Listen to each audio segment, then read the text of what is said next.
Hello student, welcome my channel let's education. I am Nakshi Pal. I hope आप सभी अच्छे होंगे। सो स्टूडेंट, आज की जो क्लास है वो है आपकी कॉन्स्टिट्यूशन की थर्ड क्लास, यानी कि संविधान की आपकी ये तीसरी क्लास है। मैंने अपनी प्रीवियस ईयर यानी कि आपकी जो 2 क्लासेस हो चुकी हैं उसमें मैंने आपको संविधान के बारे में बताया था स्टार्टिंग में, और सेकंड क्लास में मैंने आपको मौलिक कर्तव्य के बारे में पढ़ाया था। और आज की जो थर्ड क्लास है उसका जो टॉपिक है हमारा वो है आपका संविधान के स्रोत, यानी कि संविधान के सोर्सेस। कहने का मतलब ये है स्टूडेंट कि संविधान कहाँ कहाँ और किस किस देश से लिया गया है, इसमें क्या क्या जोड़ा गया था, उसके बारे में आज हम डिस्कस करने वाले हैं। ठीक है, अगर आपको ये क्लास पसंद आती है तो ज्यादा से ज्यादा लाइक कीजिए, शेयर कीजिए, चैनल को सब्सक्राइब कीजिए। मेरी तबियत खराब होने की वजह से मैं इस क्लास को नहीं ले पा रही थी, लेकिन अब मैं पूरी कोशिश करूंगी कि इस क्लास को मैं कंटिन्यू रखूं। ठीक है, ये क्लास आपकी डेली की 6 बजे ही आपको मिलेगी। तो अगर आपको ये क्लास चाहिए तो आप डेली की 6 बजे इसमें क्लास को अटेंड कर सकते हैं। अगर आप 6 बजे अटेंड नहीं कर सकते तो आप टेलीग्राम ग्रुप को ज्वाइन कर लीजिए, वहां से आपको इसका लिंक मिल जाएगा। ठीक है, और टेलीग्राम ग्रुप का जो लिंक है वो आपको डिस्क्रिप्शन में मिल जाएगा। तो आज की क्लास स्टार्ट करते हैं। और बस क्लास शुरू करने से पहले आपसे एक ही छोटी सी रिक्वेस्ट रहती है, अगर क्लास पसंद आती है तो ज्यादा से ज्यादा लाइक कीजिए, शेयर कीजिए और चैनल को सब्सक्राइब कीजिए। तो क्लास स्टार्ट करते हैं स्टूडेंट।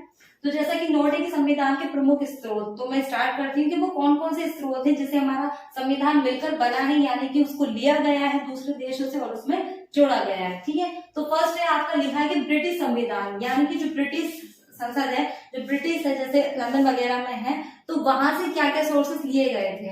तो इसमें लिखा है कि ब्रिटिश संविधान, तो सबसे पहला लिखा है संसदीय व्यवस्था। संसदीय व्यवस्था का मतलब ये होता है जो हमारे यहाँ संसद है उसकी व्यवस्था को करना, यानी कि उसकी व्यवस्था को सही से ढंग से चलाना। अब बात कर लेते हैं संसद की, तो हमारे यहाँ 3 संसद है। सबसे पहले क्या है, राष्ट्रपति है, लोकसभा है और क्या है, राज्यसभा। इन्हीं तीनों के निर्णय के बाद में क्या होता है, लास्ट में एक निर्णय कायम होता है जो सभी पर लागू किया जाता है। ठीक है, नेक्स्ट की बात कर लेते हैं अमेरिका का संविधान। क्या है, अमेरिका का संविधान। जो अमेरिका का संविधान है उससे क्या क्या चीजें ली गई है इसके बारे में हम बात कर लेते हैं।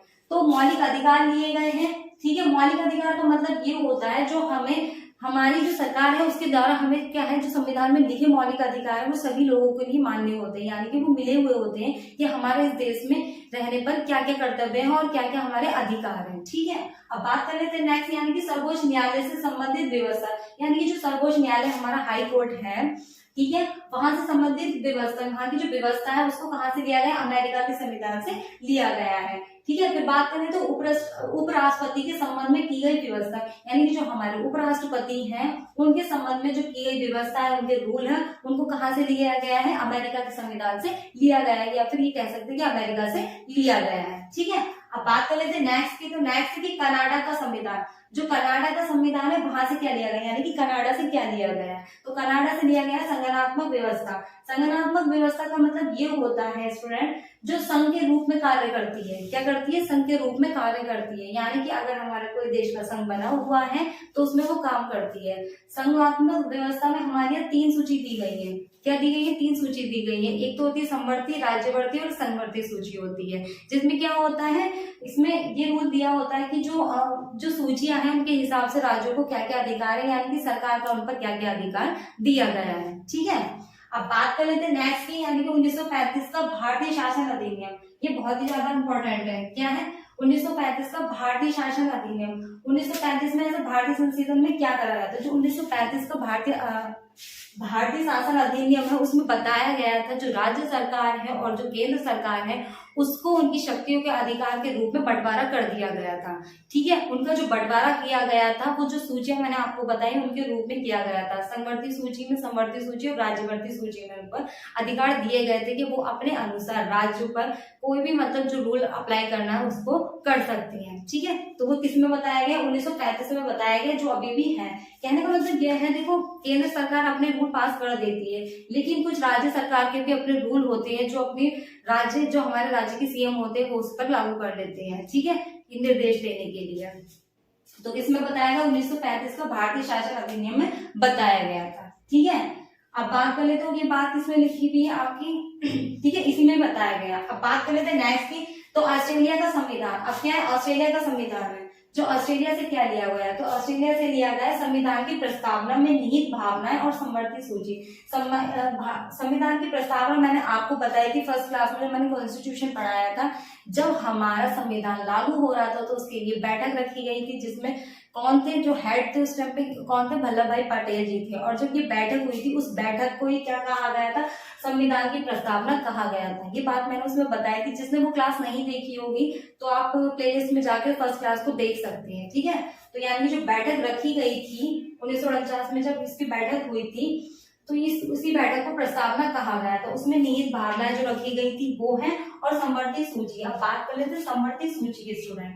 संवर्ती सूची में ये बताया गया है कि जो केंद्र सरकार है उसका किसी राज्य पर कितना अधिकार है, यानी कि जो केंद्र सरकार अगर कोई रूल अप्लाई करती है तो वो सभी राज्यों के लिए मान्य होगा। ये नहीं है कि सिर्फ उसी राज्य के लिए, वो सभी के लिए मान्य होगा। तो संवर्ती सूची में बताया गया केंद्र सरकार का राज्यों पर क्या रूल होते हैं, यानी कि वो क्या रूल अप्लाई कर सकते हैं, ठीक है। तो ये कहाँ से लिया, ऑस्ट्रेलिया से लिया है। इस बात को आप नेगलेक्ट कर सकते हैं, जो मैंने लिखा है का संविधान, आप इसको बात को भी नेगलेक्ट कर सकते हैं। सिर्फ आप ये देख सकते हैं कि ऑस्ट्रेलिया से क्या क्या लिया गया है, ठीक है। अब बात कर लेते हैं नेक्स्ट है, तो नेक्स्ट दक्षिण अफ्रीका का संविधान, यानी कि दक्षिण अफ्रीका से क्या क्या लिया गया। तो दक्षिण अफ्रीका से लिया संविधान के संशोधन की पद्धति। क्या है, संविधान की संशोधन की पद्धति। कहने का मतलब ये जो हमारा संविधान लिख चुका है, हमारा कॉन्स्टिट्यूशन लिख चुका है, उसको भी हम क्या कर सकते हैं, संशोधित कर सकते हैं, ठीक है। तो अब इसका क्या मैटर है मैं आपको बताती हूँ। जो संविधान का संशोधन है अब तक जो 70 वर्षों में है, हमारे 368 अनुच्छेद में इसको क्या करा है, 103 बार इसमें संशोधित हो चुके हैं। जो हमारा संविधान है उसमें अब तक जब संविधान लिखा गया है तब तक 103 संशोधन हो चुके हैं, और उसके लिए 124 विधायक जो है वो पारित किए जा चुके हैं। क्या, संशोधन विधायक पारित किए जाते हैं। और लोगों को बहुत ज्यादा इसमें भ्रम भी रहता है। इसमें ये कहा गया है कि 103 तो संशोधन हुए हैं अब तक, ठीक है, और 124 संशोधन विधायक पारित किए गए हैं। तो सब लोग ये समझते हैं कि 124 क्या हुए, इसमें परिवर्तन हुआ है, यानी कि संशोधन हुआ। तो 124 संशोधन नहीं हुआ है, 124 संशोधन विधायक पारित हुए हैं, और जो संशोधन हुए हैं वो अब तक 103 ही हुए हैं। और ये जो संशोधन हुए हैं यानी कि संविधान, वो ज्यादा बड़े नहीं है, कुछ छोटे छोटे हैं। जैसे कि राज्य, जो हमारी राज्य भाषा तो उसे 8वीं सूची में रख दिया गया था।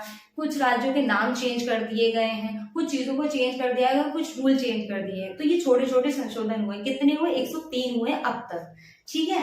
अब बात कर लेते हैं नेक्स्ट की। तो ये बात आती नेक्स्ट में है कि जापान का संविधान। क्या है, जापान का संविधान, यानी कि जापान जो है वहां से क्या लिया गया है कॉन्स्टिट्यूशन में। तो क्या लिया गया, अनुच्छेद 21 की शब्दावली। क्या है, अनुच्छेद 21 की शब्दावली। अब बात कर लेते हैं अनुच्छेद 21 में क्या है। अनुच्छेद 21 में स्वतंत्रता का अधिकार दिया गया है।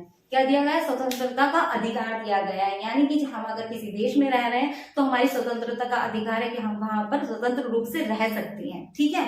और इसमें अनुच्छेद 21A होता है, जो मैंने आपको अपने मौलिक कर्तव्य में भी बताया था। मौलिक कर्तव्य में ये जो अनुच्छेद 21A है उसमें ये कहा गया है, जो सभी अभिभावक होते हैं यानी कि माता पिता होते हैं, उनका ये दायित्व, ये कर्तव्य है कि वो अपने 6 वर्ष से लेकर 14 वर्ष के बच्चों को निःशुल्क शिक्षा प्राप्त करवा सकते हैं केंद्र सरकार के द्वारा, ठीक है। केंद्र सरकार के द्वारा जो चलाए जाते प्राइमरी स्कूल या प्राथमिक स्कूल के नाम से जिन्हें जाता है, वहां पर 6 वर्ष से लेकर 14 वर्ष के बच्चों को निःशुल्क शिक्षा प्राप्त दिलवाई जाती है। तो क्या है, इसमें कर्तव्य बताया अभिभावकों का, ठीक है। क्या उनका ये कर्तव्य है कि वो अपने बच्चों को शिक्षा प्राप्त करवाएं, ठीक है। किसमें बताया, अनुच्छेद 21A में बताया गया है। और जो जापान के संविधान है अनुच्छेद 21 में है, जो लिया गया है इसमें क्या, स्वतंत्रता का अधिकार है। तो मैंने दोनों आपको बता दिए हैं। अब बात कर लेते हैं नेक्स्ट की, यानी कि आयरलैंड का संविधान। क्या है, आयरलैंड का संविधान, यानी कि आयरलैंड से क्या लिया गया है, तो नीति निर्देश सिद्धांत लिए गए। क्या, नीति निर्देशक तत्व लिए गए हैं। अब बात करें तो नीति निर्देशक तत्व क्या होते हैं। नीति निर्देशक तत्व का मतलब ये होता है एक कल्याणकारी और एक कल्याणकारी राज्य का गठन करना, यानी कि एक अच्छे और कल्याणकारी राज्य का गठन करना और राज्य को जोड़ना अपने देश में।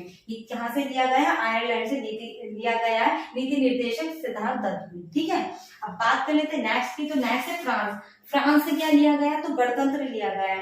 गणतंत्र का अर्थ है गण प्लस तंत्र, यानी कि एक समूह के द्वारा एक तंत्र को बनाना। यानी कहने का मतलब यह है, इसमें एक गणतंत्र को नापा गया है, कहा गया है कि सभी को एक समूह में एक समान तरीके से रखा जाएगा, ठीक है। जैसे एक हमारा राज्य है तो वहां पर क्या है, वहां पर कि कोई राजा उसका अलग नहीं है, सभी के लिए एक बराबर, यानी कि अगर केंद्र सरकार है तो वो उसके लिए सारे राज्य एक बराबर हैं। कहने का मतलब ये भी कह सकते हैं कि जनता के लिए सरकार नहीं, सरकार के लिए जनता है। कहते हैं कि जो सरकार जो है वो जनता के अनुसार चलाई जाएगी, ठीक है, ना कि सरकार के द्वारा जनता को चलाया जाएगा। इस बात में गणतंत्र का मतलब ये होता है, ठीक है। अब बात कर लेते हैं नेक्स्ट का। तो नेक्स्ट है कि सेवियर संघ रूस, यानी कि सेवियर संघ जो रूस है, रूस से क्या लिया गया? तो रूस से ली गई है पंचवर्षीय योजना, पंचवर्षीय योजना और मौलिक कर्तव्य। इसको जो शुरुआत करी गई थी पंचवर्षीय योजना की 1951 में की गई थी हमारे प्रथम प्रधानमंत्री पंडित जवाहरलाल नेहरू जी के द्वारा, ठीक है। उन्होंने ये कहा था कि आने वाले भविष्य में कुछ भी जो 5 साल में जैसे कि आपको पता ही 5 साल में इलेक्शन होते हैं और हमारी क्या सरकार बदलती रहती है, नेता बदलते रहते हैं, तो उन्हीं के साथ में क्या रूल भी चेंज होते रहेंगे। तो 5 वर्षों के बाद में कुछ नई योजनाएं जोड़ी जाएंगी जिससे लोगों को लाभ होता रहेगा, ठीक है।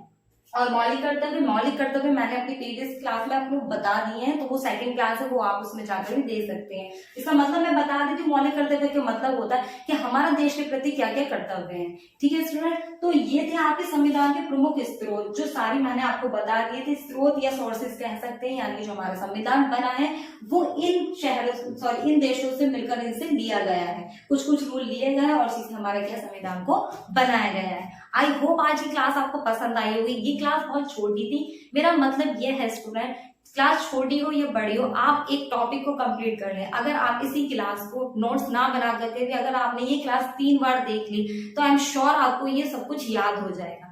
तो आप रटने से ज्यादा समझने पर फोकस करिए। आपको ये क्लास अगर 3 बार आप अच्छे से देख लेते तो आपको ये टॉपिक आपका क्लियर हो जाएगा और आपको समझ में भी आ जाएगा, ठीक है। तो मैं लेती हूँ आपसे विदा और मिलते हैं अब नेक्स्ट क्लास में, ठीक है। नेक्स्ट क्लास में मैं आपको मैंने आज क्या पढ़ाया, आपको संविधान के स्रोत पढ़ना है और नेक्स्ट क्लास में हम पढ़ेंगे इसके अनुच्छेद, ठीक है स्टूडेंट।